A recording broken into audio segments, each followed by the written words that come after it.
Bismillah, bismillah. Ola?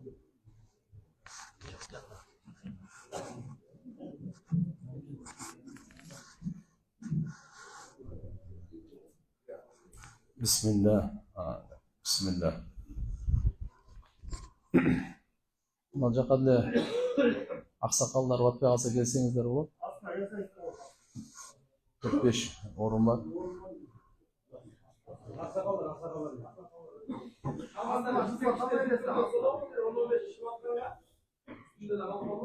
Ya. Allahu Akbar. Mına biraz cılsanızlar болады. Бұл жаққа жылсаңыз, келіп алсаңыздар болады. Бұл жаққа өтіп алсаңыздар болады, кішкене ол жаққа. О, бұрышқа.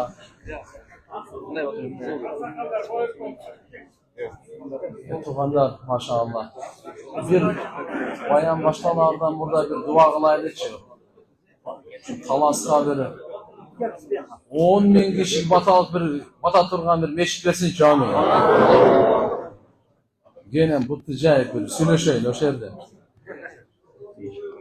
Oturunuzlar. Tinçlanayın. Allah razı olsun.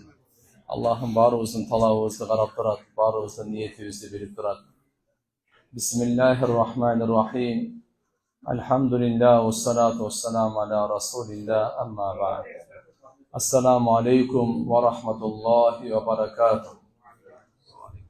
Hurmatlı mekendeşler, qadırlı Müslüman bir tuğandar, barınızlarga jaratkan Allah Taala'nın tinçlığı, salamı, mehrimi, rayımı, cana, berekesi olsun. Tuğandar, sözün başındağı biraz soranışlar var. Başından ayağına çeyin, çıdamgaylık menen, sabırdılık menen, sözdüğayla. Din sözü, bu sayasat söz emes, dünya söz emes. Bu bizdin geleceğimiz. Uqqandın akısın bereyle. Allah Taala'm amal kılışlığının tawfiqin beret. Bardık nerse uqqandan başlalar. Adam uğat, andan keyin düşünür. Andan keyin amal kaşar. Uqpasa, emneni düşünsün? Düşünbösü, emneni amal kılsın? Oşun üçün uğu, bu öte çoğun ilim. Kur'an-ı Kerim'de kunt koyu uqqandarga, niyet menen uqqandarga Allah Taala sүйүнүштөгөн, кушкабарлagан. Mubashshiril ibad allazina yastami'una al-qawl fayattabi'una ahsana. Ulaika allazina hadahumullah ve ulaika hum ulul albab. Ey Muhammed sallallahu aleyhi ve sellem. Kuşkavar aytıp koygun menin ушундай pendelerime, alar sözdü kulak salı koşar. Baştın ile kulağı emes, жүрөктүн kulağın koşar. Amal kılışlıkta niyetinde koşar. Andan keyin, uqqandan keyin çıraylı amal kılışar.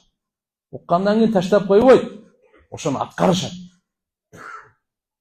Oşonun arkasından uqqanına jaraşa amal kılışar. Ушундай адамдарга пенделериме кушкабар айтып кой. Мына ошолор акылдуулар. Мына ошолор туура жол тапкандар дейт. Elhamdülillahillezî hadâna lihâdâ. Ve ma kunna linehtediye levla en hadânallah. Bardık maktoo Allah Taala'ga olsun tuğanlar. Bizge tuğra jol görsetdi. Жүрөгүбүzge iman berdi. Hidayat berdi. Bizi tuğra jolga salgandığına, imandın joluna salgandığına, Peygamberimizin joluna salgandığına, İslam'dın joluna salgandığına Allah Taala'ga çeksiz şükürler olsun. Eğer de Allah bizi tuğra jolga salmasa, 8 milyard adam bizi tuğra jolga sala albayt ele. Hiç kim sala albayt. Tuğra jolga Allah özü gana salat. Tuğra joldu peygamberler görsetip, biri Allah Taala salat. Peygamberlerden işi tuğra joldu görsetүү. Жаралганды максатын түшүндүрүү. Бейишке кире турган, Алланы таба турган жолду көрсөтүү. Бирок ошо жолго салуучу өзү Алла Таала.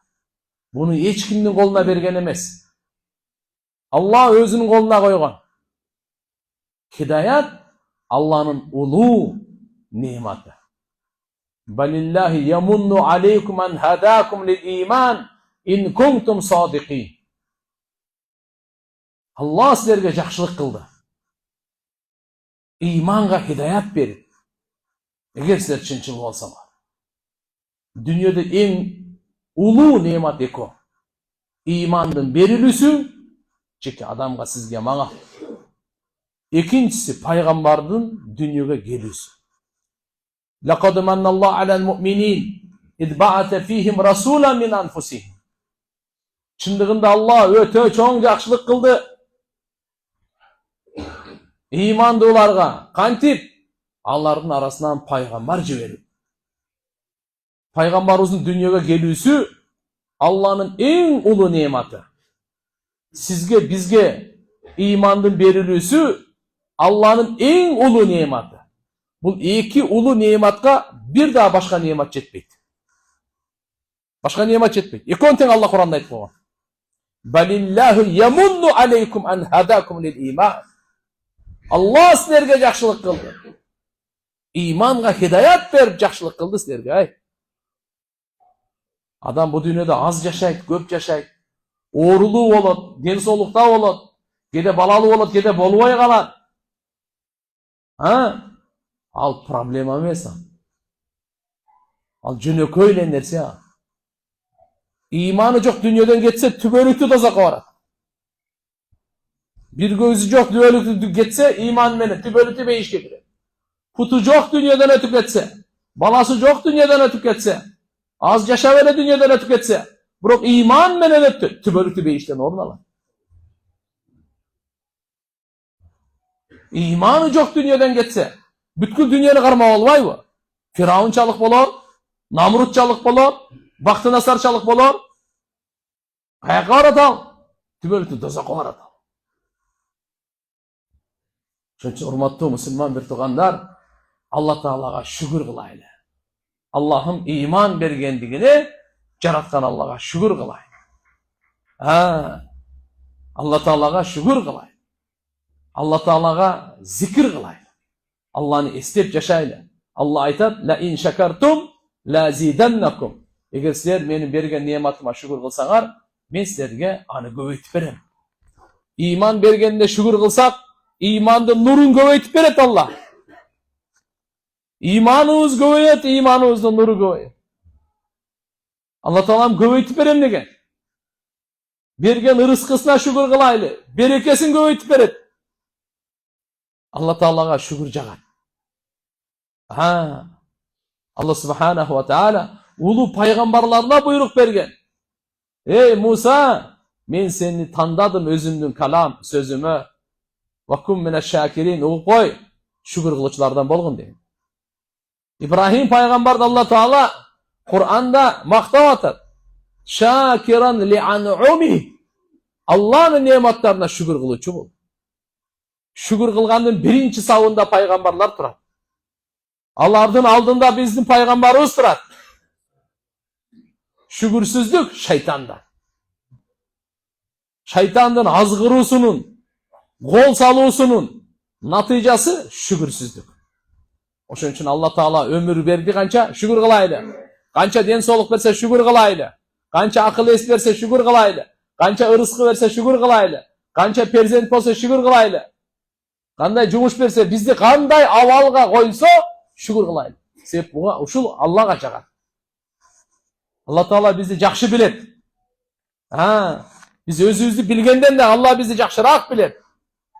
Алла райымдуу, чексиз боорукер, өтө мээримдүү, казынасы, илими, кудурети чексиз. Аллахым кечиргенди жакшы көрөт. Чырайлуу Алладан тааныйлы. Алланын нематына шүгүр кылайлы. Ар бир немат шүгүрдү талап кылат. Ар бир немат Алланын тарабынан келет. Бирөө дагы жөндөн жөн келбейт. Өзүнөн өзүнчө келип калбайт. Ва ма бикум мин ни'матин фа миналлах. Силерде кандай гана немат болбосун, ал Алланын тарабынан берилген. Allah'ın tarafından. Akıl, ilim, takvalık, muhabbat, bardıq Allah'ın tarafından. Bizde qanday gana nemat bolmasın, Allah'ın eken oşo. Oşonu Allah tartılaptır. Biz ağa layıklı emes bolsak dele Allah bizge beriptir. Oşonun üçün aytat, şükürdün hakikati жүрөктөн ınaну. Uşul nematка men layıklı emes elem. Biroq Allah maňa berip koydu depçi. Oşon üçün jüri aytaylı. Men uşuga layıktımın debey. Uşu densolukka, uşul ömürgө, uşul öňgö, uşunça perzent baldarga, uşunça urmat sıyga. Men özü layıklı emesmin. Allah meni layıklı kılıp koydu dep. Moyundaylı, priznavat eteyli jüröktön. Uşun atı şükürdün hakikati. Şükürdün hakikati uşul. Şunun için Allah Teala aytat. Fadkuruni adkurkum vaşkuruli ve la takfurun. Sizler meni eslep turgula.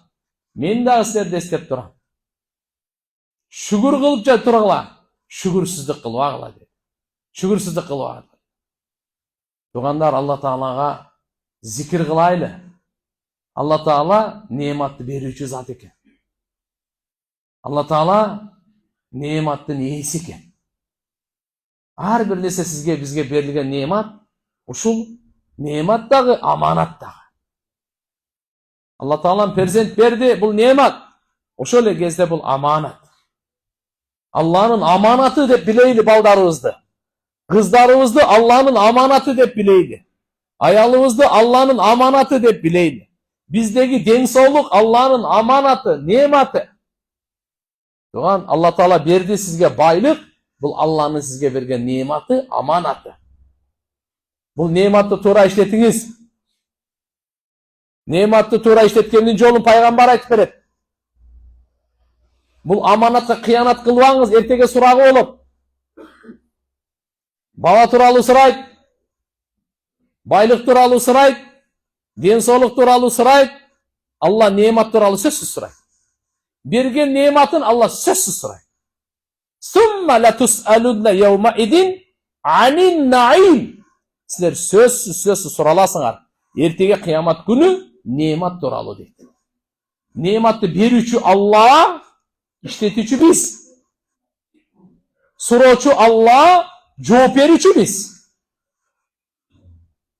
Nemattın iyisi Allah, mun'im. Allah'ın iyi, Allah Teala iyisi. Nemattın iyisi Allah. Şamaldı kırdan kança nemat. Tün nemat emes mi? Allah Teala tünde aytadı. Uyku nemat emes mi? Uyku nemat, Allah Teala'nın bergen nematı. Adamdın denesinden zaranın oňoýla çıkan Allah'ın nematı. Allah'ın nematı. Jel çıkkandağı Allah'ın nematı. Ulu sözde uyat yok. Uyku Allah'ın nematı. İnsandan uulu zangdar çıkkanı Allah'ın nematı. Çıkpay bolsa oşo oydan talkalanasın. Jaman bolasın. Allah'a şükür kılaylı. Allah'ın nematı çeksiz. Allah'ın nematı çeksiz. Esevi yok. Sanay albaysın. Allah Kur'an'da aytır. Ve in ta'uddu ni'matallah la tuhsuha. Eğer sizler Allah'ın nematını eseplep başlasaňar, sanap bitpeysiňer.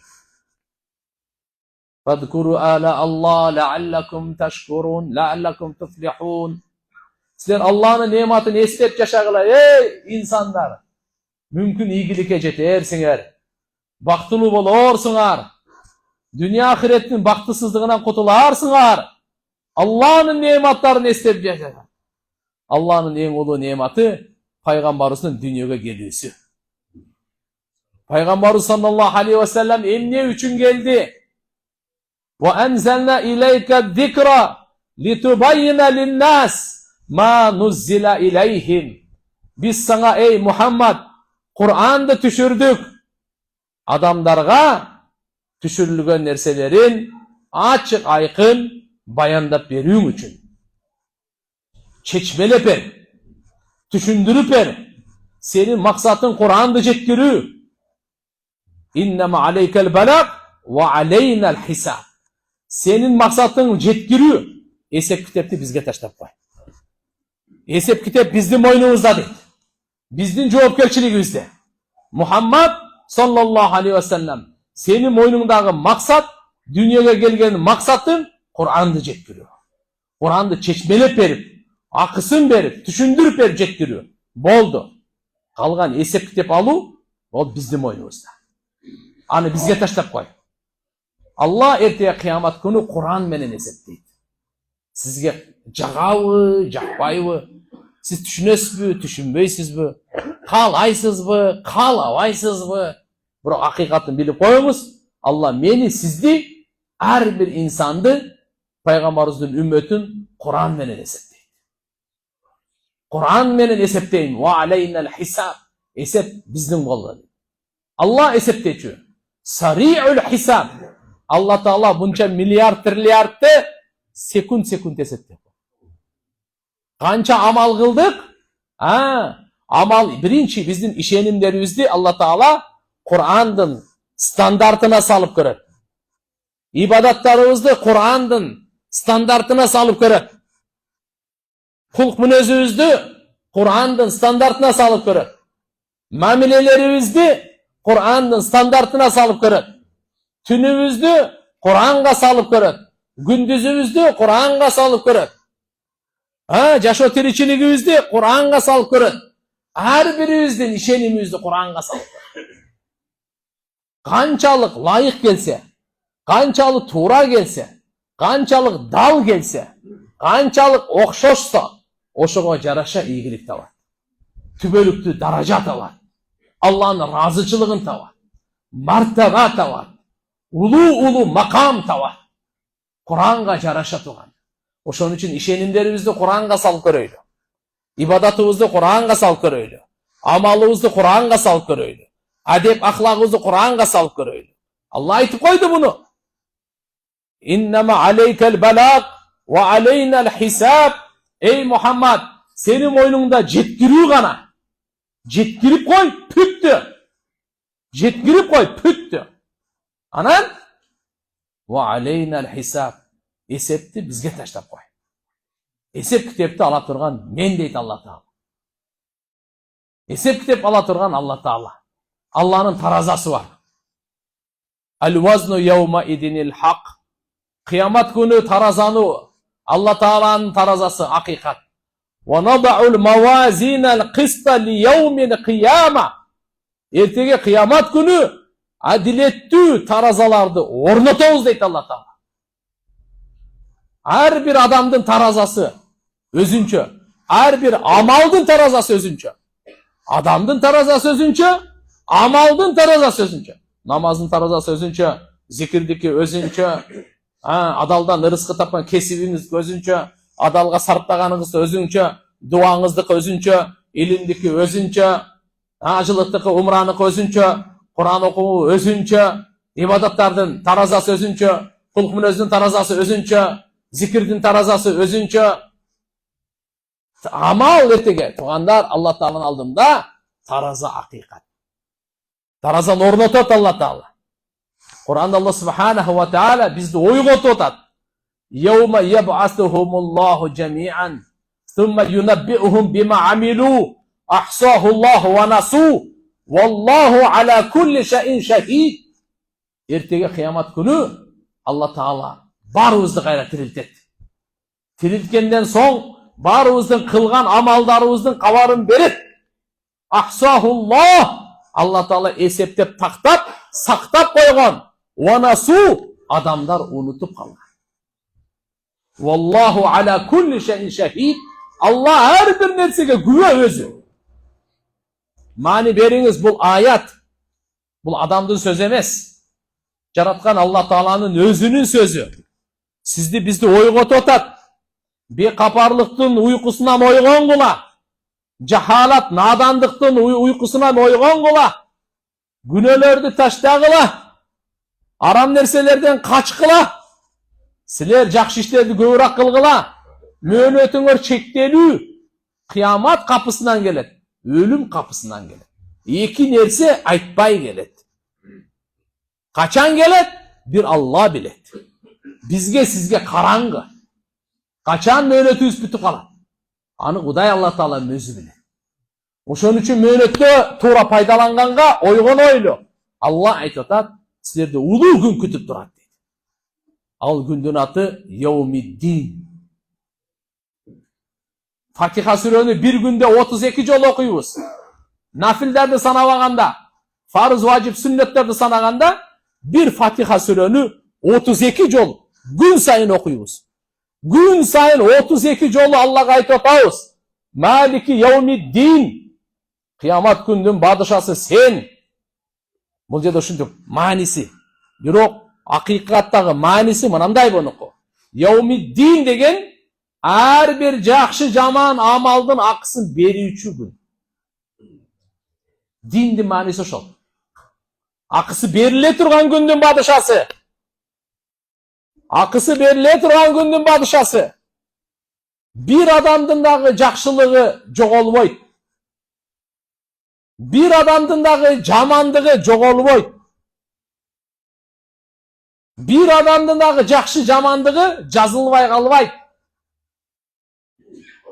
Фатарал мужримин мушфиқина фи мимма фи ва якулуна я лайтана ма ли хадал китаб لا يغادر صغيرة ولا كبيرة إلا أحصاها ووجدوا ما عملوا حاضرا ولا يظلم ربك أحدا. Ey Muhammed, Josun Muhattab sen görösün ertege mujrim günökörlerdi, korkup turganların kıyamat günü. Kılmışkerlerdi görösün, günökörlerdi görösün, korkup turganların. Allah ayta degen, ya laytana. Oy, şorum kurusun. Ölüm bolsun bana. Başıman kaygı gitmesin deydigen. Бұл эмне деген китеп? Эч бир чоң кичинесин калтырбай жазып салып бардыгын. Сиздин китебиңиз сиздин бардык амалыңызды жаздыртат. Менин китебим менин бардык амалымды жаздыртат экен. Ману хадал китаб ла югадиру сагирatan вала кабирatan илля ахсаха. Бир да чоң кичинени калтырбай бардыгын жазып салат экен да. Эмне деген китепти? وَوَجَدُوا Allahu Akbar, Allah Taala ne деп атат? Амал кылгандардын бардыгын табышат өзүнүн алдында дейт. Дүйнөдө балагатка толгондон өлгөнгө чейин, старттан финишке чейин. Старт балагаттан башталат. Финиш денеден жан чыкканда бүтөт. Ошого чейин канча амал кылсаңыз, ошонун бардыгын алдыңызда табасыз. وَوَجَدُوا مَا عَمِلُوا حَاضِرًا. Абыз алдыңызда танып аткенбиз.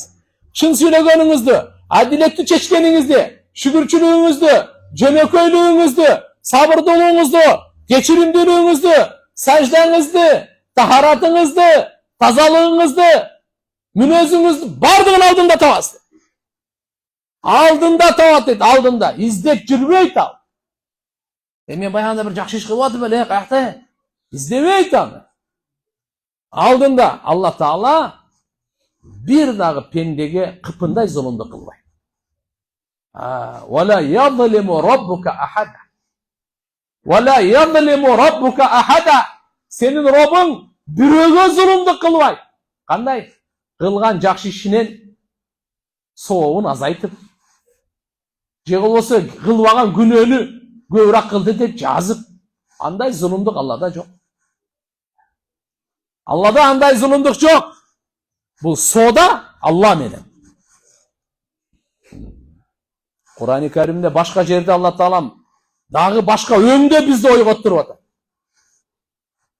Yevma tacidu kullu nefsin ma amilat min hayrin muhdara ve ma amilat min su tewaddu lev enne beyneha ve beynehu amadan ba'ida ve yuhaddirukumullahu nefsah. Ne degen ayet? Allah'ın ayatı. Bizni jaratkan, bizge gün sayın ömür berip atkan, bizni meyvizni işlettirip atkan, bizni denebizge can salgan, жүрөгүбүздү соктуруп турган, каныбызды айлантырып турган, түндө уйкусун берген, учуру келгенде жанды чыгарып алган, улуу Алла Тааланын сөзү. Бүткүл ааламдын ээси, караңгылыктын ээси, шамалдын ээси, ааламдын ээси Алла Тааланын сөзү. Не деп атат? Yevma tajidu kullu nafsin ma amilat min khayrin muhdara. Ertege kıyamet günü her bir can emne жақсылық amal kılsa aldında tavat. Aldığınızda tavas. Emne жаман amal kılsa aldında tavat. Бирок ал армандай. Uşu men aldımda bolбой эле. Совсем эле uzak möөнөттө uzak bolsa да канаат эткен. Allah özünden korkutat. Ey menen korkula. Dagы aram nerseni taştagıla. Kılmıştın otu taştagıla. Günöөнү taşta.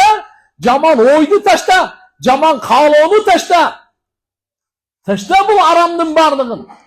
Dozokka алып бара турган путевкалардын бардыгын taşta. Dozokka алып бара турган шайтанга дос кыла турган aramdын бардыгын taşta. Şirkti taşta. Kufurluktu taşta. Tekeverlikti taşta. Göre albastыкты taşta. Tekeverlikti taşta. Ha, munafıktı. İki yüzlülüktü. Aram oyun. Gitsakta onu. Taştağın bunu çağıramaz.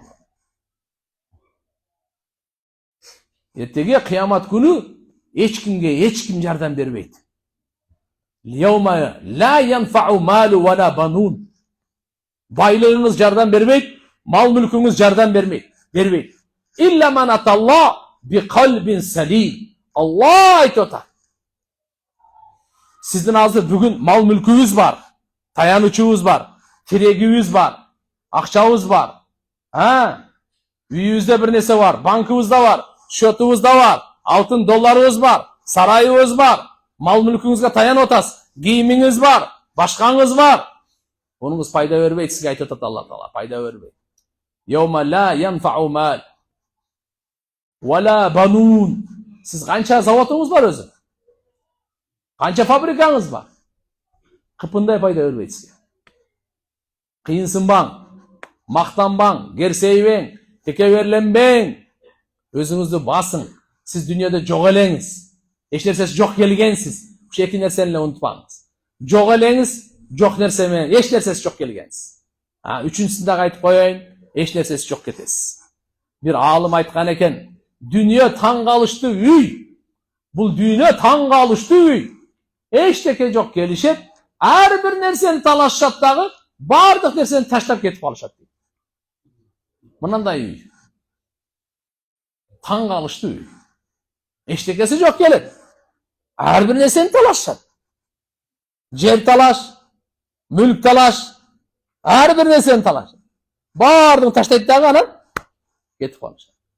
Allah Teala eştekesi жоқ жаратып, eştekesi жоқ alып ketкен дағы, мынау жерде эле кичине ойын болуп атат да тополоң. Я. Сыноо тополоңу. Ким кандай мамиле кылат экен деп Алла Таала сынап атат да. Ким жүрөгүнө дүнүйөнү бастыбы, же жүрөгүнөн дүнүйөнү чыгардыбы дейт. Бул дүнүйөнүн кулубу же Алланын кулубу? Бул Алланын угабы же шайтандын угабы? Ушул жерде эле тополоң да. Ушул жерде таза өтүп кетсеңер иштер бүттү, оңой. Тугандар, эненин ичинде баарыбыз 9 ай турганбыз. Кичине эле 9 ай. 1 жылдан эмес. Bu dünyanın içinde 60-70 yıl turabız. Kabırdın içinde yüzdөгөн yıllar turabız. Kıyamet gününün bir günü 50.000 yıl. Beyiştin içinde yıl yok. Tübölüktü. Biz hazır gele жатканыбыз кичине de baştalып atat da. 9 ay oldu. 60-70 yıl. Yüzdөгөн yıl. Paygambarımızın dünyadan ötkönde kança? 1435 yıl oldu. 1435 yıl. Oşunca yıl ötüp ketти. Bolosу eң akırkı paygambar. Paygambarımızga чейин 124.000 paygambar kelgen. Алардын арасында анча-мынчалары 1000 yıl жашаган. Bir эле paygambar 1000 yıl жашаган. Siz elестетсеңиз муну. Ошолордун бардыгы азыр барзакта. Бирок 50.000 yıl өтө элек да. Бардыгын бириктирсеңиз 50.000 yıl өтө элек. Kıyamet günü miqdaruhu 50.000 sene bir günü 50.000 yılga barabar. Beyиш менен dozokta yıl çok. Aldığımızda mınanday aşular turat. Aldığımızda mınanday meseleler turat. Oşun üçün agayın Müslüman bir tuğanlar. Oylana oturgan. Жакшылыгыбыз текке кетпейт. Жакшылыкты кыла берейли, жакшылык каалай берейли, жакшылыкка умтула берейли, жакшылыкты талаша берейли. Алла Таала пайгамбарыбыз Мухаммад алейхиссаламдын тарбиясын алган сахабаларды мактап атат. Алар не дейт? Жакшылыкта жарышат эле дейт. Бизге да буйрук берген фастабикул хайрат. Силер жакшылыкта жарышкыла, берешендүүлүктө жарышкыла, сараңдыкта эмес, берешендүүлүктө жарышкыла, ихласта жарышкыла, мунафыктыкта эмес, риякөрлүктө эмес, күнөө кылганда жарышпа, текеберликте жарышпа. Сен жарыша турган нерсең кичпейиликте жарыш, мечитке келгенге жарыш, ата-энеңе кызмат кылганда жарыш, кечиримдүүлүктө жарыш, Куран окуганда жарыш, зикир кылганда жарыш. Сен жарыша турган нерсең башкача. Талаша турган нерсең башкача. Эртеге бир дагы адамдын бир дагы дүньөсү пайда бербейт. Пайда бербейт. Yawma la yanfa'u malu wala banun. Бала чака да пайда бербейт. Бүгүн аз балаңызга мактанып атасыз. 5 балам, мынанча неберем бар. Бир нерсе болсо, мен аркамда турат булар.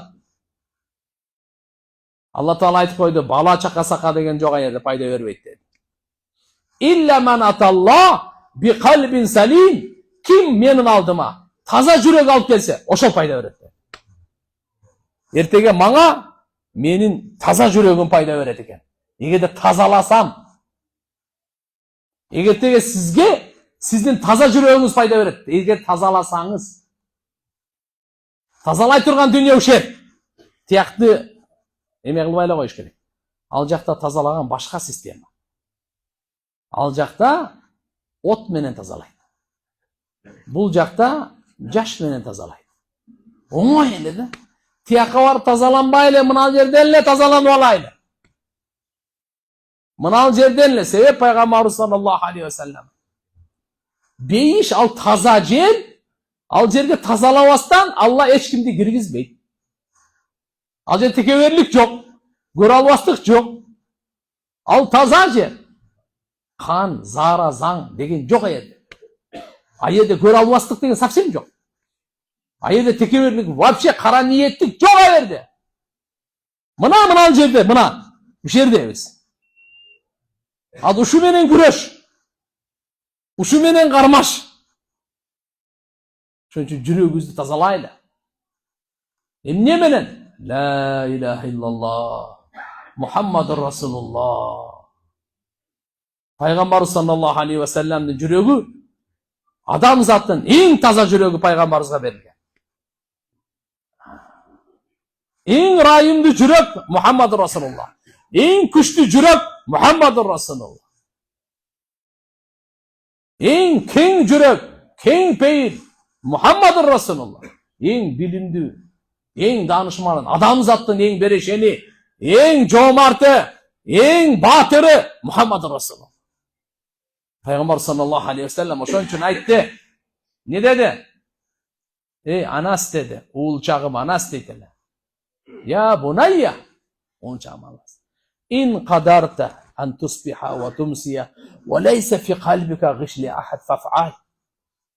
Эгерде сен күчүң жетсе, 10 жыл кызмат кылган пайгамбарыбыздын жанында жүргөн Анас разияллаху анху.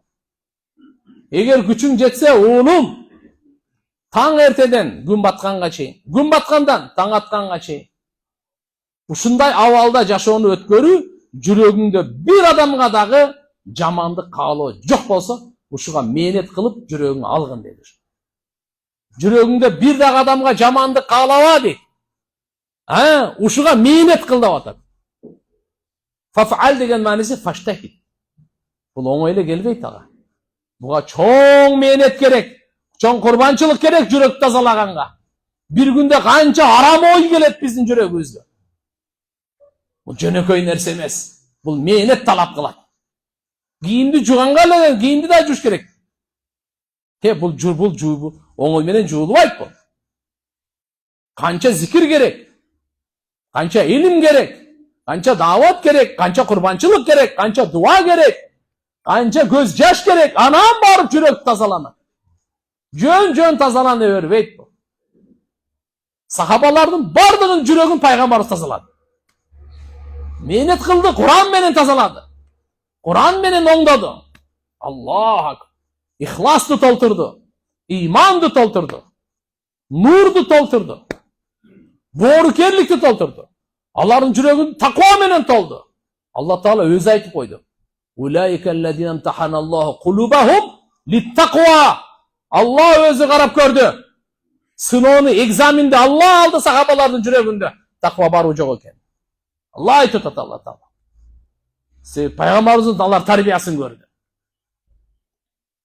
Ошон үчүн жүрөктү тазалоо. Анас разияллаху пайгамбарыбыз айтып атат. Анас 24 saat жүрөгүңдү тазалаганга күчүң жетсе, тазалап ал деп атат. Тазалап ал деп атат. Я бунайя залика мин суннати. Угуп ал, ey уулчагым Анас, ушул жүрөктү таза кармоо менин сүннөтүм. Фаман ахабба суннати факат ахаббани. Ким менин сүннөтүмдү жакшы көрсө, ал мени жакшы көрдү. Ваман ахаббани кана ма'ия фил жанна. Ким мени жакшы көрсө, мен менен чогуу бейиште бирге болот деди. Пайгамбарыбыз менен бейиште бирге болгонго таярсыздарбы? Анда пайгамбарыбызды жакшы көрөйлү. Пайгамбар саллаллаху алейхи ва салламды жакшы көрүү, пайгамбарыбыздын сүннөтүн жакшы көрөйлү. Пайгамбарыбыздын сүннөтү өтө көп. Бирок эң сүннөттөрдүн королу жүрөктү тазалоо. Сүннөттөрдүн бадышасы, акыйкаты. Я бунайя залика мин суннати. Мен ушул сүннөтүм деген жери жок. Менин сүннөтүмдөн бол. Ошон үчүн жүрөктү таза пайгамбарыбыз саллаллаху алейхи ва саллам айтты. Өзү айтат эле сахабаларга. Эй сахабаларым, бири-бириңи ушактап келбегиле бери алдыма. Мен силердин алдыңарга чыкканда, жүрөгүм баарыңарга таптаза болгон абалда чыкканды жакшы көрөм дейт. Карачы кандай дейт. Урматтуу агайын мусулман бир туугандар, мынакей сиздерге биздерге кезек. Жараткан Алла субханаху ва таала баарыбызга тоофик берсин туура түшүнгөнгө. Ошон үчүн жакшылап тыңшап угайлы. Жакшы көңүл менен угайлы. Эмнени кылышыбыз керек, эмнени кылбашыбыз керек. Биздин биринчи жоопкерчилигибиз ибадат. Мойнуңуздагы ибадат таксы. Ибадат кылып алыңыз.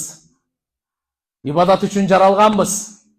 Ибадат үчүн жашоо берилип атат. Алла Таалам күн сайын жашоону бизге күнөө кылыш үчүн берип аткан жери жок.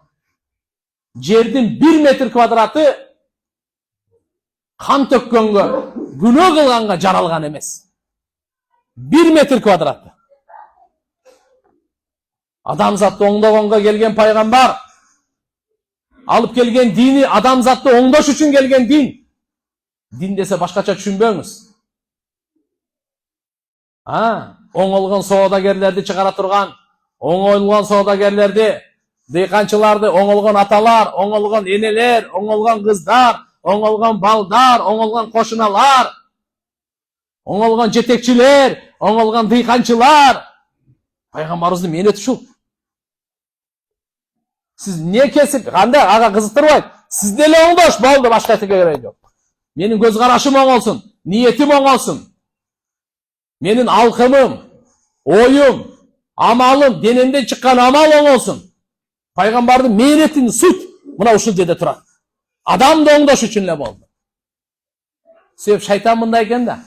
Адамды бузуп кой, всё. Ал бардыгын бузат. Шайтандын мээнетинин жыйынтыгы, максаты адамды эле бузуу болду. Бул наркысын калган өзү бузат булчу. Любойун бузат бул. Пайгамбардын мээнети кандай? Адамды эле оңдоп кой, бул бардыгын оңдойт. Түшүндүрө алдымбы? Пайгамбардын мээнети менен шайтандын мээнети. Пайгамбар адамды оңдоп кой дейт. Калган өзү оңдоп салып бардыгын. Шайтан айтат, адамды эле бузуп сал, калган өзү талкалап сал. Ошон үчүн пайгамбарлар келип, адамдардын жүрөктөрүнө мээнет кылган. Алардын мээнетинин майданы адамдардын жүрөктөрү болгон. Адамдардын жүрөгүнө иман толсун, хидаят толсун, боорукерлик толсун. Кудайдан коркут болсун, таквалык болсун. Болбосо маселе чечилбейт. Болбосо маселе чечилбейт. Allah takvalığa жараша dünya işlerimizni жеңилдетет. Ahiret işlerimizni жеңилдетет. Mayattaqillah. Kim takvalık kılsa, yec'allahu min amrihi yusra. Allah Teala an işlerin jеңil kılıp koyar.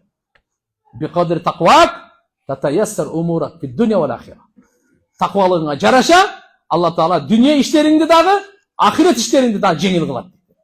Egerde siz kalasanız, benim dünya işlerim jеңил olsun. Ahirette işlerim jеңil olsun. Sizge takvalık anda. Ya eyyühellezine amanu takullah hakka tukati ve la temutunna illa ve entum muslimun. Ey imandolar, sizler çınığı Allah Teala'dan takvalıktı. Qanday olsa oşonday tamdagıla. Takvalık Allah'dan korkup farzlarını atkaraylı. Allah'dan korkup aramlarını taştaylı. Hakka tukati. Allah Teala Kur'an'da buyruk veriyor otat. Ey imandolar, qanday Allah Teala'dan korkunun akısı var, oşonday korkula. Sizlerge ölüm gelmesin, gele turgan bolsa musulman avalda gelsin. Musulman avalda gelsin. Qanday degeni? Allah'a baş yiyip atkan avalыбызda gelsin.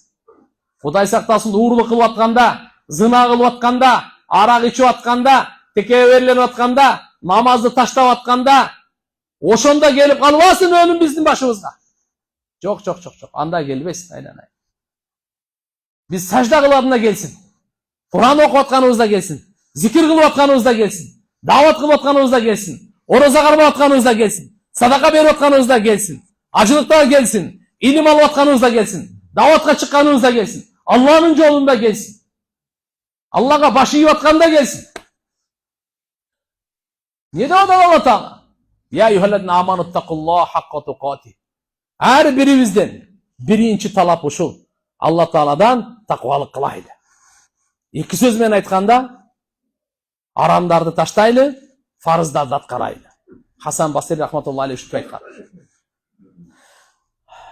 Abdullah ibn Mas'ud razıyallahu anhu aytat, hakka tukatihinin manisi mınday deydi. Yudkar ve la yunsa. Allah'ını zikir kılınız, unutmanız. Yushkar ve la yukfar. Allah Teala'nı şükür kılsın Allah Teala'ga. Şükürsüzlük kılmasın. Üçüncüsü ve yuta ve la yu'sa. Allah Teala'ga baş isin, tomoyunda kılmasın. Takvalıkta uşun aytabız deydi. Allah'ını eslep jireylü, eslep yaşaylı. Allah'ını unutmaydı. Allah Teala'nı esleyli, unutmaydı. Şükür kılaylı, şükürsüzlük kılmaydı. Başı yeydi, tomoyunda kılmaydı. Hakka tukat imanı şu. Kim bu dünyada Allah Teala'nı unutup kalsa, Allah Teala ağa bu dünyadaki bere turgan cazası, ahirette o başka. Bu dünyadaki bere turgan cazası, al özün unutup kalat. Allah unutup koyatken. وَلَا تَكُونُ كَالَّذِينَ نَسُوا اللّٰهِ فَاَنْسَاهُمُ اللّٰهُ أَنْفُسَهُمْ. Siler ey! Allah Teala'nı unutup kalan adamlarga okşap kalvagıla. Son Allah Teala Allah'ın özlerini unutup koyan deydi. Bu mındayken de kim bu dünyada Allah'ın eslemeyi unutup kalsa Allah Teala anı cazası şunday. Özün unutup koyatken. Neden jaralganı unutup kalgan? Kaçan jaralganını unutup kalgan? Ne üçün jaralganını unutup kalgan? Ne kütüp duratı unutup kalgan? Allah unutup koyatken. Buna sana deydi. Kim Allah'ını unutup kalsa Allah anı dünyaya alek kılıp hakikattan unutturtup koyuyor. Naşa çekip algan adamga okşoş deydi alımda. Naşa çekкен adam özünü unutup kalatken da. Qayerda oturasın bilesin mi? Berni Bişkek mi ya Washington mu? Ber Talas. O naşa çekкен adam bilbeydi mi? Qayerda oturganı bilbeydi, unutup kalgan. Ataң аты ким? Gülöt. Esте жоқ. Апаң аты ким? Esте жоқ. Naşa çekip algan, özün unutup kalgan. Kudum Allah Teala kim Allah'ını unutsa bu dünyada Allah anı cazalayt eken, özün unutturtup koyat eken. Bu dünyadagi nak cazası uşul. Kur'an'da Allah Teala aytip koydu. وَلَا تَكُونُ كَالَّذ۪ينَ نَسُوا اللّٰهِ Allah'ını unutkan adamlarga okşaş bolup kalbağılar. فَاَنْسَاهُمْ أَنْفُسَهُمْ Allah Subhanahu wa Ta'ala özlerini unutup koydu. فَاَنْسَاهُمُ اللّٰهِ أَنْفُسَهُمْ Özlerini özde Allah Subhanahu wa Ta'ala unutup koydu. Göz bergen Allah'ını kayıntı unutabız. Жүrekte soktурgan Allah'ını kayıntı unutabız. Kaş bergen, kirpikleri tizgen. Kayıntı unutabız Allah Ta'ala. Allah Ta'ala jaratuuchu, ömür berүүчү, ırızkı berүүчү.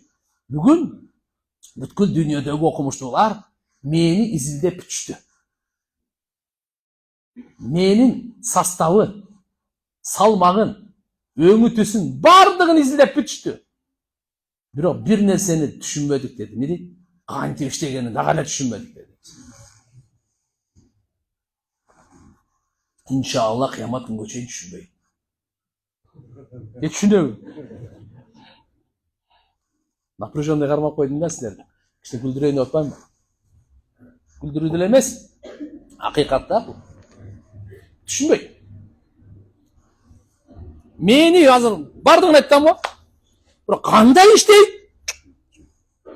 Кичинекей сен мени түшүнбөгөн ушул галактиканы түшүнөйүн деп атасың сен. Сен ахирет бейиш дозокту түшүнөйүн деп атасың. Аны түшүнгөн Мухаммад Расулулла. Түшүндүргөн жакшынакай түшүнө берсең. Meni sizden akılınız Peygamberimizin akılının aldığında kıpın desem çoğun bolup kalat. Çaң desem çoğun bolup kalat. Bir sözle aytsak bolot, jok esebi desek toora kelet. Adamzattın en akıldısı Muhammed Resulullah'ın ukpay siz kayakka barasız. Allah'ın en süykümdüsü. Bardık paygambarlardın paygambarı. Ey Müslümanlar. Paygambarımızı sizlerde talaşa vermeyle bizden de paygambar der. Paygambarımız Adam atanın da paygambarı. İbrahim paygambarın da paygambarı. İsa paygambarın da paygambarı. Bardık paygambarın paygambarı. Bizim paygambarımız. Bardık paygambarın imamı dağı. Bardık paygambarın paygambarı dağı. Uşunday ulu zattın biz ümmetiyiz. Oşun için her birimizden talap kılıngan Allah Taala talap kılıngan takvalık. Sahabalarga uşul ayet düşkönde oor boldu. Hiç kim Allah Taala'nın akısını bere albayt tuğan. Hiç kim takvanın akısını hiç kim bere albayt. Biz kantip dep sahabalar aytkanda Allah Taala'nın kийинки ayet düştü. Fattakullah mastata'tum. Ey sizler mınday kılgıla. Küçüңөрдүн жетишинче такыбалык кылгыла. Ушул болот эми. Дейчүсүң да, кандай дедим, туурабы? Колдон келишинче кылайлы дагы. Калган Аллага таштайлы. Кандай дедиңиз? Туурабы? Анан эми такыбанын акысын берүү мүмкүн эмес да. Бирок фаттакулла мастататым деди. Бирок карап берем. Күнөө кылганга күчүң жетишинче сакта. Таштаган. Биздин динибизде günöөнү таштоо ибадат. Айтыңызчы. Биздин динибизде günöөнү таштоо эмне экен? Ибадат. Намаз окуу эле ибадат эмес, мечитке келген эле ибадат эмес. Биздин динибизде günöөнү таштаган жөнөкөй ибадат эмес. Эң мыкты ибадат. Пайгамбар саллаллаху алейхи ва саллям айткан: "Иттақил махарим такун а'бадан нас" деген. Aram nerseden taştagın, sen adamlardan en ibadat köyü sen bolasın деген. Adamlardan en mıhtı ibadat kılgan, en mıhtı ibadat жазылат экен. A'badan nas. Aram nerseni taştoo bizim dinimizde ibadat экен. Bирок таштаганга шайтан жөндөн жөн эле мүмкүнчүлүк бере бербейт, кармаш керек болот. Аллахым жардам берсин. Кимге Алла жеңил кылса, ошого жеңил. Бул кыйын нерсе эмес. Bizim niyetibizge karap Allah muamele kılat. Bizim niyetibizge karap Allah Taala jеңилдик kılat. Korko turgan muamele emez. Allah'dan suray turgan ne mesele turat. Allah'dan bir göz yaş ağızı öyle. Ya Allah, men tekevermin. Şu tekeverligimni yüreğimden alıp salçı dep. Eki göz yaşta ayavayla töküp koydu. Aram nerseler toktataylı. Turganlar, bul hiç kaçan biz yaşlık alıp barbayt. Fattaqullah mastata'tum. Күчүңөр жетишинче таквалыкты тандагыла деди. Мына бизге оңой жол ачып койду Алла Таала. Жеңил жол ачып койду. Биздин кыла албаган кыйын нерсени биздин моюнубузга жүктөгөн жок. Мен сиздерге Хазрет Али радıyallahu anhu'nun takva emне дегендин чечмелесин айтып берейин. Өзүм ушуну жакшы көрөм өзү. Бөлүшкүм да келет, ушуну жакшы көрөм. Hazret Ali radıyallahu anh aytat, takva degen ne dese? El-khawf nel-celil, vel-amal bit-tenzil, vel-qanaatu bil-qalil, vel-istidad li-yevmir-rahil. 4 nersenin adı takva. Allah'dan korku, Kur'an'a amal kılu, ağzına kaniyet kılu, bu dünyadan kete turgan günge dayardanı. Oğay ne ki? Sözge oğay, bırak kiçine, benet gerek. Allah'dan korku, Kur'an'a amal kılu, ağzına kaniyet kılu. Dünyadan kete turgan günge, erteye geç bari ketemiz. 100 yıldan keyin ketemiz, 150 yıldan, ne ketemiz söz anı var anı kadar. Al talaşsız, o şu günge dayardanı. Kete turgan günge dayardanı. Uşun atı takva dedi. Allah Taala takvalıka vada verdi. Ne de bu vada verdi demeysiz mi? Kaygınız yok. Rızkınız çekildi. Jıyıntık akıbet siz tarafta olup. Beyişteki daraja takvalığınızga jaraşa. Beyişteki daraja takvalığınızga jaraşa. Çeç Allah Taala. Man yattaqillah yec'al lehu mahraca ve yerzuqhu min haysu la yahtasib. Kim takvalık tandasa Allah yolunu açat, bağını açat. Ağa tupik yok ada. Hiç kim anın yolunu cevabı. Hiç kim yolunu anı tosalı. Tosup görsün papurovi. Allah menen kakışat. Kim Allah'ın dostuna düşmanlıkты jarıyalasa Allah aytat. Men ağa soğuş jarıyalam. Tosalı ayt hiç kim. Allah aytıp koygan. Любой жерден жолун ачып берем деген. Маяттакилла яджаллаху махража. Махраж деп мына dedi. Жолун ачып кояман dedi. Жана күбөн кылбаган жеринен ырыскысын жеткирем. Ойлобогон жеринен, күтпөгөн жеринен, күмөн кылбаган жеринен ырыскысын жеткирем. Allah Taala анын ырыскысын чечип коёт. Walau an ahlal qura amanu wattaqaw لفتحنا عليهم بركات من السماء والأرض. Eğer bir el, bir kıştaktır, ayıldıklar, bir şağırdıklar, iman keltirip takvalıktı karmansa, Allah aytat, asman menen cerdin berekelerini açıp koyun diye. Asman sizdiki öce meniki. Cer sizdiki öce meniki. Allah'ım. Biri ayet albayt meniki. Allah Taala rızkını kayaktan verir. Rızkını kayaktan veredi Allah Taala. Jep atабыз го, kayaktan bolup atat buyagı. Fis-semai rizqukum ve ma tu'adun. Sizlerin rızkınglar asmandan. Sizlerin rızkınglar asmandan. Gün çıkpasa fasol pışa bedi. Çöçün bu? Ya. Jamgır jağbasa, şamal bolbasa, rızkınglar asmanda da atat Allah Taala. Жерден көрүнөт. Жер менен асман Алла Таалам айтып атат. Эгерде силер таквалыкты тандасаңар, асман менен жердин берекелерин ачып коём дейт. Жыйнай албай каласыңар. Таквалыкты тандагыла, фасолуңду жыйнай албай каласың. Алтыныңды жылы жыйнай албай каласың. Будайыңды, арпаңды жыйнай албай каласың, жыйнай албай каласың. Есептей албай каласың, есептей албай каласың. Бирок таква адам кутурбайт эч качан. Таква адам эч качан көппөйт. Эч качан Алла берген байлыкты арамга сактабайт. Таква адам исрапкерчиликке эч качан жол ачпайт. Биз мынага жетишибиз керек. Алла таквалыкка бизге буйурду, мага дагы, сизге дагы, апабызга да, атабызга дагы, аялыбызга да, балабызга дагы таквалыкка буйурду. Экинчи бизге айтып атат Алла: "Ва таавану алал бирри ва таква". Силер бири-бириңерге жардам бергиле. ошо такыбалыкка жардам бергиле дейт. Мен сиздерге жардам берейин, сиздер мага жардам, баарыбыз үммөткө жардам берейли. Кантип? Аллахтын жолуна чыгып.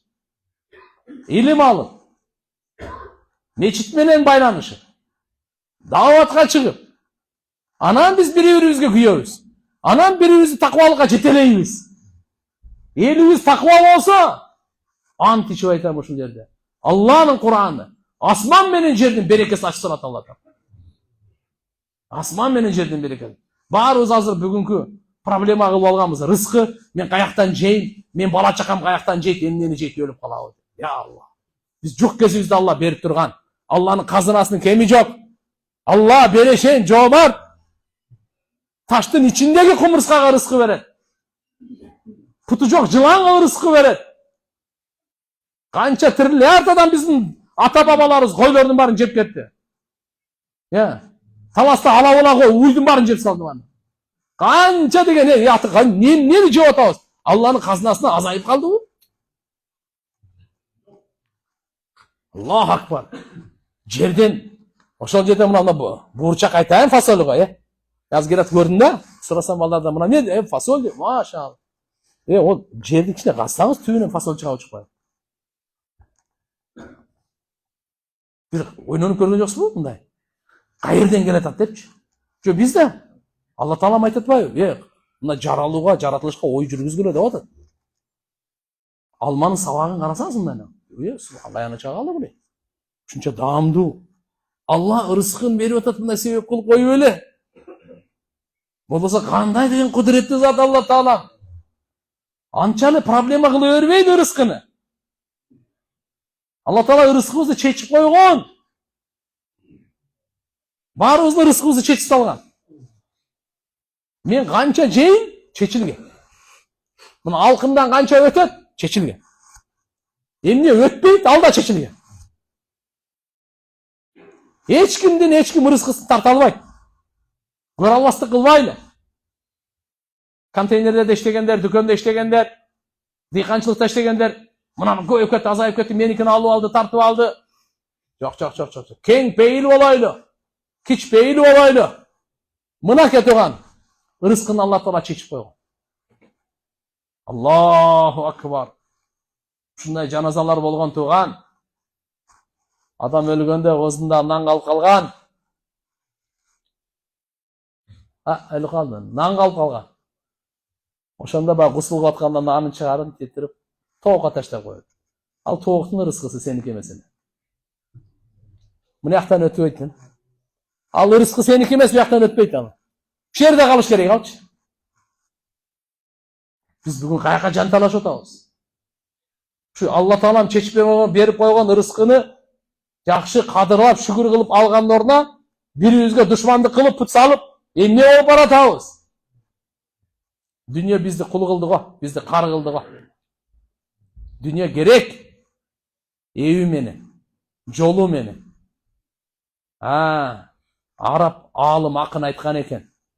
Я ман би дуньяху иштагал ва гарраху тулул амал вал кабру сан вал мауту яти бактатан вал кабру сандукул амал. Я ман би дуньяху иштагал ва гарраху тулул амал вал мауту яти бактатан вал кабру сандукул амал. Дүнүйө менен алектенген, узун үмүт алдап койгон. Дүнүйө менен алектенип калган адамга айтып атат. Саардан кечке мээси только акча, дүнүйө, доллар, алтын, андан башка мээсинде эчтеке жок. Дүнүйө менен алектенген, узун үмүт алдап койгон. Сен дагы мынанча жашайсың, самолет алып ал, анан тигинче жашайсың. Өлүм капысынан келет. Кабыр амалдын сандыгы дейт. Кабыр амалдын сандыгы. Сиздин жакшы жаман амал кылганыңыз кабырда сандыктан ачып карай беребиз. Мынандай деп айткан экен. Ошон үчүн туугандар, пайгамбарыбыз айтты. Адам баласы айтат экен. Якулу ибну Адам, мали. Мына мал мүлк меники, мына мал мүлк меники, мына завод меники, мына сарай, мына аттар, мына Арашан, дагы эмне ал, мына Польша дагы эмне беле? Мына алтын, мына меники деп. Пайгамбарыбыз айтты, сеники эмес. Сеники эмес, үчөөнөн башка деп.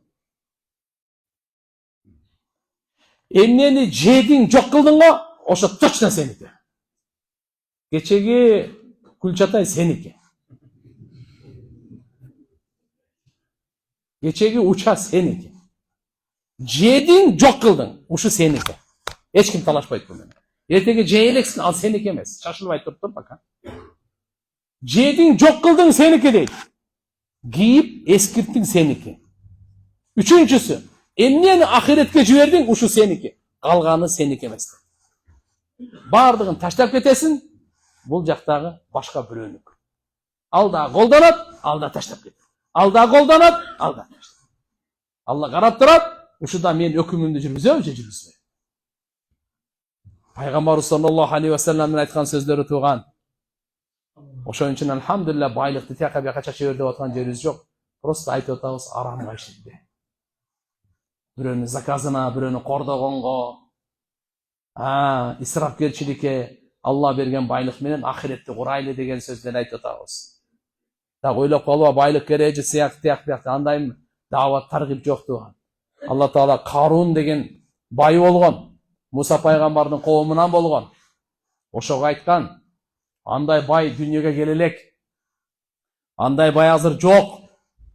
Дүйнөдөгү мен Трампың да кандай бай эмес. Ал кандай бай эле айтайынбы? Куран айтат. Анын казыналарынын ачкычтарын төөлөрдүн кербени ташыйт эле дейт. Кайталайынбы дагы сөздү? Казыналарынын, бир казына эмес. Ангар деп коесуң, ангар. Ангардын ичинде алтын жауһар. Ошо казыналарынын ачкычтарын бир төө эмес, төөлөрдүн кербени ташыйт эле. Мынандай бай болгон. Адамдар айтат эле, ушунча үлүштүү, ушунча бактылуу адам Карун деп шилекейи куюлат эле. Муса пайгамбар айтты, Карун, Алла берген байлыктан берип кой зекеттерин. Үшүрлөрүн берип кой. Десе, Алла берген каякта турат. Мен өз билимим менен таптым дейт да. Азыр да ушундай адамдар жок эмес. Зекетиңи бер десе, Алла берген десе, каяктан Алла берди? Мен чарчап, кыйналып, акча санап, суук, ысык дебей, Бишкектен таласа каттай берип, канча зорго акча тапсаң, Алла берген дейсиң. Токто, сага ошо мени ким берген деген суроого жооп бере турган киши барбы? Сага ошо колду, путту ким берген, ошону ары бери жүгүргөн? Акчаны санаган бармактарды ким берди сага? Деген суроо бере турган киши жок. Алла берген мал айтканы жөн эле берип кое бер. Нары дискуссияга чыкпайлы. Мына кетуган. Айтса не деди? Бербеди. Жини келип калды. Көбүнчө байлар жини келип калат. Көбүнчө байлар жини келип калат, ушинтип. Зекет бер дей берет депчи. Субханалла, зекет болсо өзүн тазалаш үчүн келген. Не деди? Карунга дагы заказ берди. Азыркындай эле окуяда. Акчаны көп төлөдү, бир келинди жалдады. Эртеге Мусанын шермендесин чыгарасын. Адамдар көп ушундай. Муса пайгамбар Алланын өкүмдөрүн жеткирип атса, мындай дейт. Ошол аял турду. Акчанын күчүн караңыз, заказдын күчүн караңыз. Туруп, эй Муса деди, сенин диниңде ойноштук, зынакорлуктун өкүмү кандай деди эле? Ражим, таш боронго алуу деди. Андай болсо сен мен менен ошо жаман ишти кылгансың деп айта алды, Ошо акча айттыкты. Айта алды, жаланычы. Муса пайгамбар жөнөкөй пайгамбар эмес, өтө сүрлүү пайгамбар. Капысынан бирөөнү ажырата коеюн деп бир чаап, бирөөнүн жанын чыгара чапкан. Муса пайгамбар тамаша пайгамбар эмес ал. Ташты урганда ташка изи түшүп кеткен. Муса пайгамбар не деди? Сени ким даярдады? Эй дегенде эле коркуп кетип айтып берди. Карун деп берди да. Элдин бардыгы билип калды. Муса пайгамбар Аллага шүгүр кылып, ушундай чоң шермендечиликтен мени сактады. Аллага саждага жыгылды.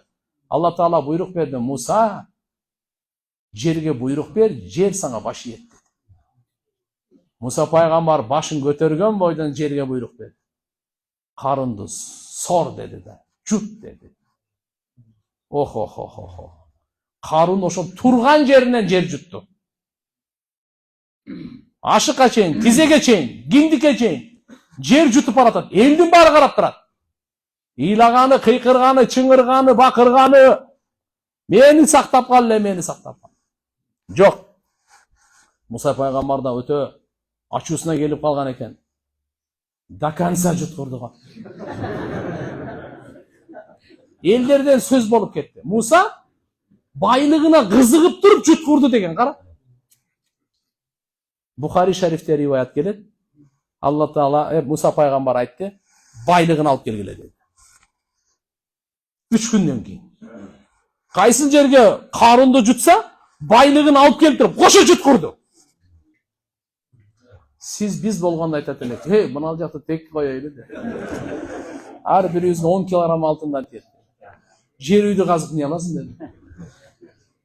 Свежий, таяр слиткалардан 10 килограммдан тиеп атса. Ана, байлыгын кошо. Биздин жүрөгүбүздө байлыктан башка эчтеке жок да. Ошон үчүн Муса пайгамбарга айтмаган элек да.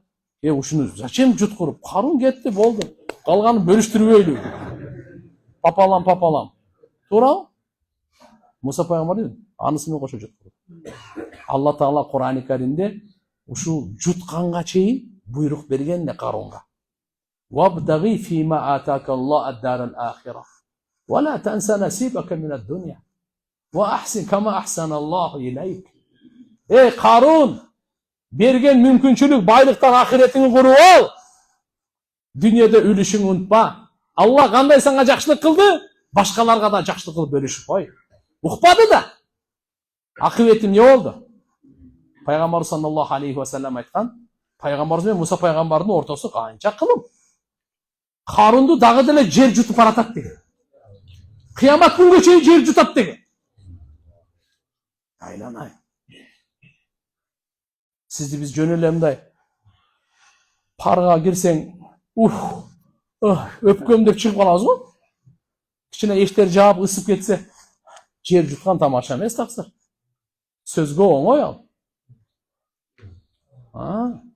Жуткузуп салды. Мынаны кыямат күнгө чейин окуй турган кылып Алла Кур'анда ичине киргизип койду. Кыямат күнгө чейин келе турган байлар угуп алсын. Алла Таалам берген байлыктан ахиретиңи куруп ал. Алла Таалам байлыкты ошон үчүн берди. Бирөөгө исрап кылып, бирөөгө зулумдук кылып, арамга чачыш үчүн бербептир. Ахиретти куруш үчүн берипти. Ахиретиңизди талкалабаңыз, бузбаңыз, ахиретти куруш үчүн.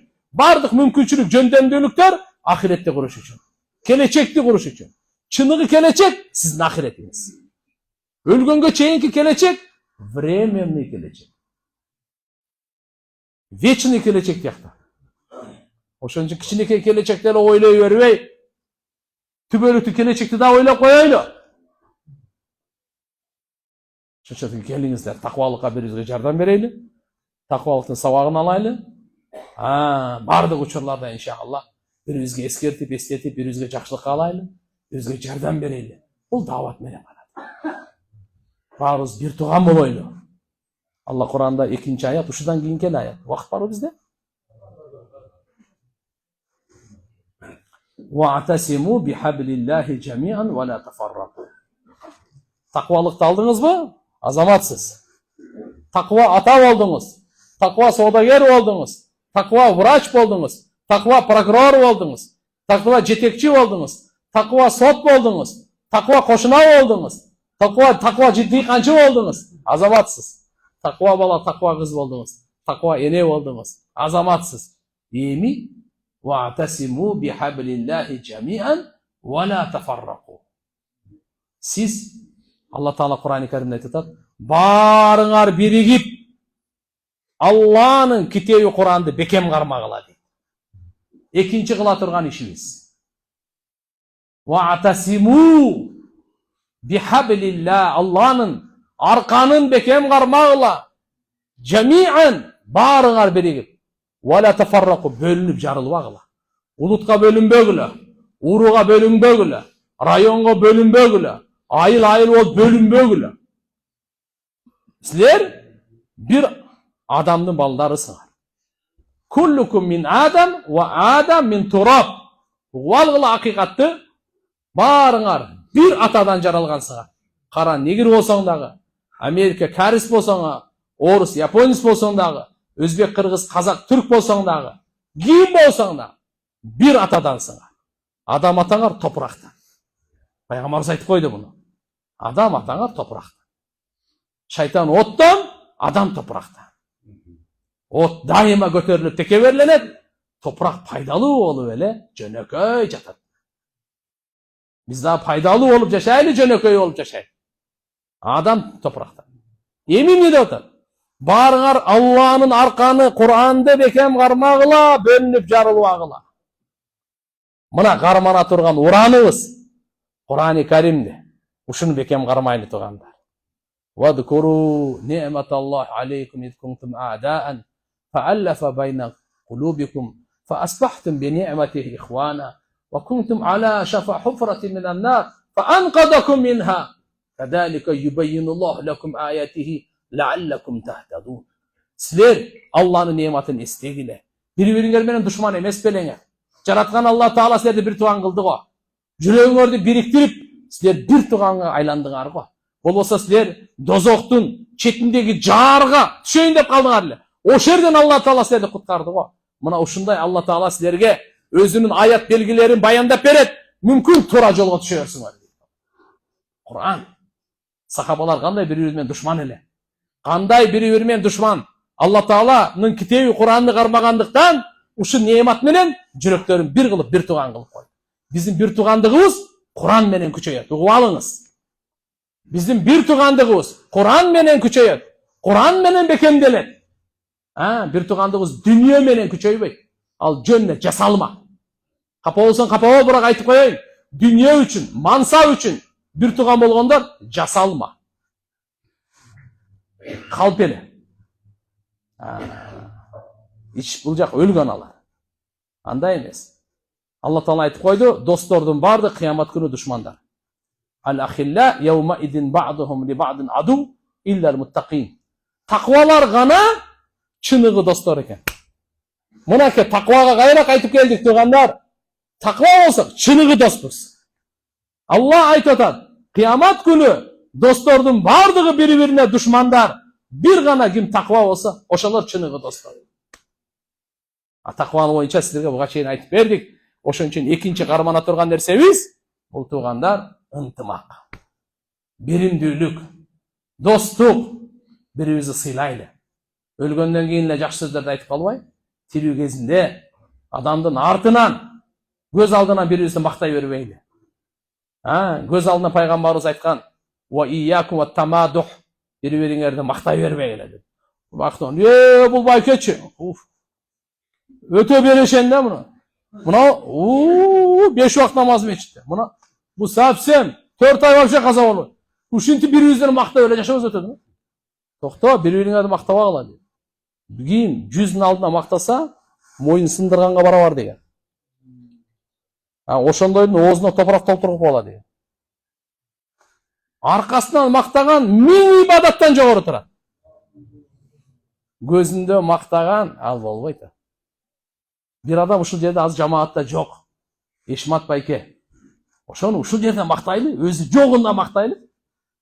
Чыныгы эркектердин иши ушул. Мактайт, ушактабайт.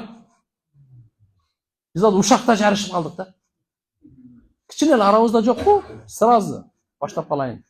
Үлгүрүп калайын да.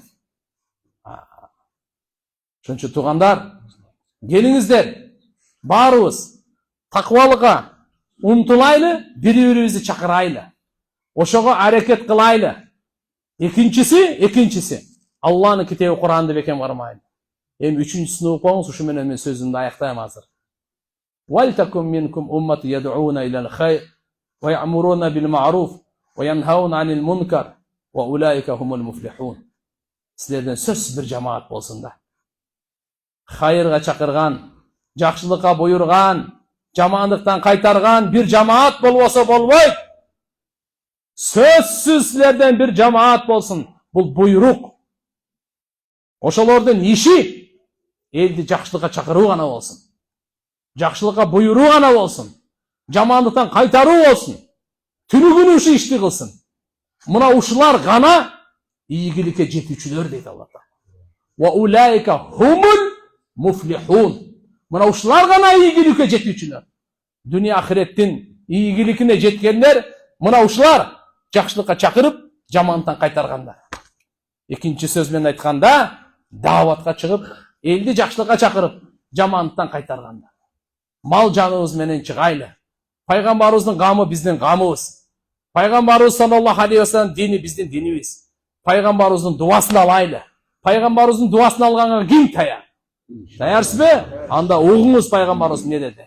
Наддаралла имраан сами'a мақалати фавааха ва аддаха кама сами'аха. Алла Таала гүлдөтсүн, жашылдандыртсын. Кимди? Ким мени сөзүмдү угуп, жакшы эсине тутуп, башкаларга кандай уккандай жеткирсе, ошол адамды деди. Ошон үчүн бул динди жеткирүү, тугандар пайгамбарыбыздын дуасын алуу. Динди жеткирүү биздин мойнубуздагы бул аманат. Кыямат күнгө чейин келе турган инсандарга иманды ким жеткирет? Намазды ким жеткирет? Илимди ким жеткирет? Зикирди ким жеткирет? Жакшы адеп ахлакты ким жеткирет? Ихласты ким жеткирет? Сүннетти ким жеткирет? Таквалыкты ким жеткирет? Ынтымакка ким чакырган барбы өзү? Ахиретке чакырган барбы? Бейишке чакырган барбы? Аллага чакырган барбы? Барбыз дейли. Мына мен таяр дейли. Мына менин жаным, менин малым, менин жөндөмдүүлүгүм ушуга таяр дейли. Алла Тааланын дини бизге муктаж эмес. Биз Алланын жолуна чыксак, биздин сыймыгыбыз, биздин даражабыз, биздин пайдабыз, биздин ахиретибиз, биздин жеңишибиз. Биздин не? Жеңишибиз. Напс шайтанды жеңе турган жол ушул гана. Душманды жеңе турган жол ушул гана. Ошон үчүн иншалла келиңиздер, убакыт бөлөйлү. Убакыт бөлөйлү. Мүмкүнчүлүк бар. Бисмилла 4 айга чыгып келейин. Жыл сайын 40 күн берип турайлы, ай сайын 3 күн берип турайлы, мечитке 2,5 саат берип турайлы, 5 убакыт намаз мечитте, үйдө дагы таалим, аялдарыбызга жакшы мамиле, балдарыбызга дин тарбия, бардыгын алып кетейли. Адалдан рызкы табайлы, адалга сарптайлы, бардыгын алып кетейли. Ошон үчүн иншалла аракет кылабызбы туугандар? Ниет барбы иншалла? Ушул жерде отургандар бирибиз дагы ниетсиз калбайлы. Кудай кааласа ниетке Алла Таала берет. Коркпоңуз. Чыгасызбы чыкпайсызбы Кудай билет. Алланын тофиги менен чыгат, ар ким чыга бербейт бул. Бирок биз ниет кылгандан акча сизден эч ким сурап аткан жери жок. Жакшы ниет кылайлы. Алла Таала ниетибизди көрүп турат, билип турат, байкап турат. Алла Таала ниетке жараша мамиле кылат. Адам баласы кыямат күнү ниетине жараша тирилет. Алла Таала чакырып туруп ниетке жараша берет. Ошон үчүн ниетибиз бекем болсун, ниетибиз туура болсун, кенен болсун. Иншалла бүткүл ааламга исламды, иманды, адамгерчиликти иншалла таркатабыз деген ниет барбы? Мал жан менен иншалла. Аллахым берекесин берсин. Алла Тааланын берекесин берсин. Бул отуруудагы мажлис аманат. Бүгүн бар, эртеге жок дүйнө. Ошон үчүн иншалла бекем ниет кылайлы тууган. Эртеге ушул сөздөрдү угабыз. Ушул сөздөрдү ишибизди көрөбүз. Баарыбыздын кыла турган Алла Таала бизге көрсөтүп берет. Ошон үчүн бекем ниет. Аны ниет кылып туруп, шайтан билесизби? 5 жол менен адамга кол салат. Биринчиси ниет кылдыртпайт. Бул шайтандын иши, билип коюңуз. Эгер ушул жерде ким ниет кылбаса, бул шайтандын нападениясы. Шайтандын нападениясы ниет кылдыртпайт. Жакшылыкка ниет кылдыртпайт. Кийин. Масаттан айтып берет, кийин. Бул шайтандык. Ниет кылдыңызбы? Ниет кылдыңызбы? Эми амал кылдыртпайт. Шайтандын экинчиси. Будан өтүп кеттиңиз да ниет кылыпчы. Шайтан буга күчү жетпеди. Эми экинчиси амал кылдыртпайт бул. Үчүнчүсүн айтып коеюн. Амал кылдырса шаштыртат. Бул дагы шайтан. Төртүнчүсү. Bir adam niyet kıldı, amal kılıp atat, şaşılvayla kılıp atat. Ne kılat eken? Riya. Riyakörlükö salat bunun için. Sizde namazınız var, bir şey başka. Biri görse gana dedi. Secdeniz tam beri turgan. Bir şey. Şeytan uşunda riya kıldı. Alımlar жазган. Karangı uyda hiç kim görmey turat. Birok siz жүрөгүңүзгө, кыялыңызга ушу келсе, бирөө көрүп калганда гана дегенчи, ушу да риякөрлүк деген. Эч ким көрбөсө дагы. Шайтан риякөрлүк менен урат. Будан дагы өтүп кеттиңизби? Үжүп деп коет. Ujub деген өзүнө өзү таң калуу. О, мен вообще баяным өзүнө өзү таң калып жүрөт да бул. Мен Кур'ан окуганда ойбой депчи. Бул да шайтан. Буну эң акыркысы шухрат деп коет. Знаменитый болуп, жылдыз болуп. Ана эл мени мынандай ана мынага. Ар бири шайтандын куралы. Кудайым баарыбызды ушу алтоонон тең сактасын, амин. Ошон үчүн биринчиси иншалла ниет кылгандан кийин амал кылайлы. Шайтанды өтөйлү аркадан тура бербей. Ол амал кандай? Нак 4 ай деген сөз. Ошондой эле коркуп калабызбы? Каяка сөздү эмнеге алып келип калды? Коркпойлу. Мен аябай жумшак, жеңил ташкил кылам. 31 декабрга чейин. Кудай кааласа 4 айга барам деген бир туруп койсун, эркекче турсун. Өзүбүздүн ахиретибиз үчүн, өзүбүздүн үммөт үчүн. Ар ким өзүнүн ахирети, бири-бирине тур дебеги, жөндөй. Ат düşү турсун болду. Алла көрүп турат да. Өзү турсун мында. Путу бар да анын делечи. Анын деле бар. Беке мынака. Быйыл Кудай кааласа 4 айга чыгам деген. Отуруңуздар, Алла разы болсун. Өмүрүңүздөргө, ден соолуктарыңыздарга, рызкыңыздарга береке берсин Алла Таала. Ниетиңиздерге береке берсин Алла Таала. Иншалла элге жакшылык каалайлы. Эл кандай жок чыгайлы иншалла. Эми анча-мынчалар мейли 4 айга кичине мага оор болуп калат экен. Бирок 40 күн дегени барбы жокпу десе, андай деле бар бизде. Ана ошо 4 айга турбагандар ана 40 күнгө турсун эми бул жагы эми эркекче болсун Манаке, машалла. Машалла. Алла разы болсун, Алла разы. Кудайым береке берсин. Отуруңуздар. Рахмат. Алла разы болсун. Алланын дини үчүн. Алла көрдү. Периштелер жазды. Ниетибизди да, амалыбызды. Эми айларды өзүңүздөр бериштиңиздер. Убакыт аз. Эмнеди тар. Баарыбыз успет этпейбиз. Убакытты үнөмдөйлү. Периштелерге жаздырганыңызды кагазга да жаздырып коюңуз. Экинчи жолу күбө болуп кайсың. Периштелер итак эле жазды. Ушуну кагазга да жаздырып, мен сентябрда, мен августта, мен октябрда, мен ноябрда. Ушул жоопкерчиликти ар бирибиз өзүбүз албайлы. Кандай дейсиздер? Болобу иншалла? Алла разы болсун. Эми мындай кылайлы. Ушуга бекемделиш үчүнчү сразу 4 айга шайтан чыгарып берип эле ошо жөн отура турган киши эмес ал. Ал аны үчүн чыгыш үчүн ай сайын 3 күн берип туруш керек. Ай сайын биз качан 3 күн берип турсак бекемделип турабыз.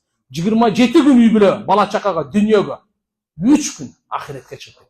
Жолуна өзүбүздүн ушуга иншалла чекеде калып калбайлы. Азыр 1 айда 4 жума бар, 4кө бөлөбүз. Ойлонуп туруңуздар. Мен биринчи жума дегенде турабыз, кайра отурабыз. Экинчи жума, үчүнчү жума, төртүнчү жума. Бир жумада ойлонуп, сиз кайсы жумага лайыксыз? Мен үчүнчү жума чыксам, проблема жок.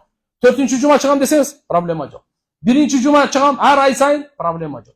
Бирок ушул жерде иншалла баарыбыз 1 айда 3 күнгө баарыбыз бир барып келейли. Ал кандай?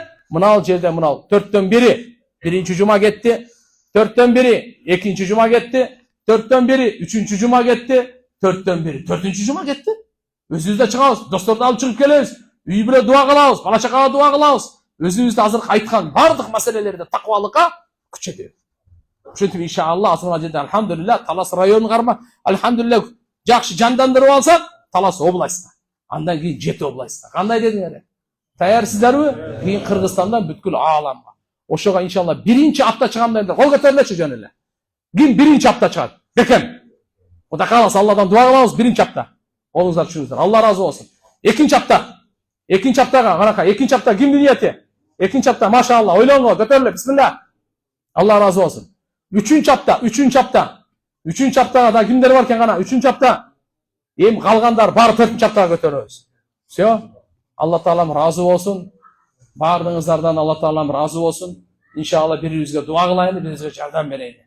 Аллахым кабыл кылсын. Амин. Субханака Аллахумма бихамдик. Нашаду ан ла илаха илля анта настагфирука ва натубу илейк. Жараткан Алла ушул жерде отурганыбыздын баарыбыздын ата-энелерибиздин, бир туугандарыбыздын, жалпы эле момун мусулмандардын күнөөлөрүн кечирген. Аллахым өзүң көрүп турасың, өзүң угуп турасың. Баарыбызга ихластуулук бергин. Баарыбыздын күнөөлөрүбүздү кечиргин. Даражаларыбызды бийик кылгын. Я Алла, айткан сөздөрүбүзгө амал кылыштыкка тоофик бергин. Аллахым ахиретибизди абад кылгын. Жараткан Алла жүздөрүбүздү жарык кылгын. Аллахым иймандан эч качан ажыратпагын. Өзүңдөн узак кылбагын. Өзүңдөн мухаббатыңды бергин. Марифатыңды бергин. Я Алла, өзүңдөн райымыңан үмүт кылабыз. Райымыңа бөлөгүн. Пайгамбардын шафаатына бөлөгүн. Туура жолдон адаштырба, бардык күнөөлөрдөн сактагын. Чоң күнә кичине күнәләрдән сактагын, бекапарлык, жахалаттан сактагын, жакшы кулк мүнөз бергин. Аллахым өзүң разы болбостон өлүм бербегин. Жаратканым өзүң разы болбостон өлүм бербегин. Жаратканым өзүң разы болбостон өлүм бербегин. Баарыбызды я Алла разы кылгын, баарыбыздан разы болгон. Намаздарыбызды кабыл кылгын, дуаларыбызды кабыл кылгын, аракетибизди кабыл кылгын. Жараткан Алла өзүң сактагын, өзүң колдогун. Дайыма туура жолго жолдогун, өзүң коргогун. Жаман сөздөн, жаман көздөн, куржалардан сактагын. Я Алла жаман өлүмдөн сакта, жаман өлүмдөн сакта, өлүмдөн мурда баарыбызга тооба бер. Өлүм учурунда рахат бер, өлүмдөн кийин магфират, рахмат бер. Аллахым элибизге, журтубузга, мамлекетибизге жакшылыктардын эшигин ачкын, хидаяттын эшигин ачкын, ыймандын эшигин ачкын, ырыскынын эшигин ачкын, такыбалыктын эшигин ачкын, ынтымактын эшигин ачкын, бардык жамандык фитналардын эшигин жапкын. Жараткан Алла бирибизди сыйлай тургандардан кыл, бирибизди урматтай тургандардан кыл, бирибизди колдой тургандардан кыл, бирибизди коргой тургандардан кыл. Я Алла бир туган кыл, дүйнөдө дагы бейиште дагы бир кылгын. Аллахым дуаларыбызды кабыл кылгын. Эч кимге корзар кылбагын, эч кимге муктаж кылбагын. Жараткан Алла намаздарыбызды кабыл кылгын. Намаздарыбызды жанды шандуу кылгын. Я Алла пайдалуу билим бергин. Куран хадистин нуру менен жүрөгүбүздү нурлагын. Кабырларыбызды нурлагын. Я Алла Куранга дос кыл. Я Алла Куранга сырдаш кыл. Я Алла Куран менен байланышыбызды насип кыл. Бекем кылгын. Сүннөткө мухаббат бергин. Пайгамбардын шафаатына бөлөгүн. Жараткан Алла жаман каалоолордон сакта, жаман мүнөздөрдөн сакта, жаман амалдардан сакта. Жараткан Алла кабырдын азабынан сакта. Аллахым кыямат күнү шермендечиликтен сакта, дозоктун отунан сакта, риякөрлүктөн сакта, жалганчылыктан сакта, коркоктуктан сакта, жалкоолуктан сакта, карызга баткандан сакта, залымдардын каарынан сакта, залымдардын зулумдугунан сакта, фитнакорлордун фитнасынан сакта, көрөбастыгынан сакта. Я Алла жүрөктөрүбүздү кеберликтен таза, капырлык, ширктен, мунафыктыктан тазала, хекиттен тазала. Я Раббына аламин. Жүрөгүбүздү нурлагын, ахиретибизди нурлагын, ата-энелерибизди, бир тууган бала чагаларыбызды баардыгы хидаятка алып келгин. Я Алла жашообузга береке бергин, ырыскыбызды кең кылгын, эч кимге корзар кылбагын. Ким карызга баткан болсо карызынан куткаргын, ооруп аткандарга шифа бергин. Башчылыгы баш кошкондорго ыймандуу урпак бергин. Жараткан Алла адашкандарга туура жол бергин. Мечиттерибиздин баардыгын абад кылгын. Я Алла мечиттерибиздин баардыгын абад кылгын. Баарыбызды я Алла ибадаткөй кылгын. Баарыбызды я Алла илимдүү кылгын. Баарыбызды я Алла жакшылыкка чакыруучу, жамандыктан кайтаруучулардан кылгын. Жараткан Алла райымдуу жашоо бер. Я Алла таза жашоо бер. Я Алла уяттуу жашоо бер. Я Алла берекелүү жашоо бер. Я Алла бактылуу жашоо бер. Я Алла сен разычыңды бейишиңди сурайбыз. Наразычың дозогундан пана тилейбиз. Аллахым дуаларыбыздын баардыгын пайгамбарыбыз саллаллаху алейхи ва салламдын урматына кабыл кылгын. Ва саллаллаху таала аля хайр халқихи Мухаммад ва аля алихи ва асхабихи ва умматихи ажмаин. Амин. Амин. Бирахматика я архамар рахим.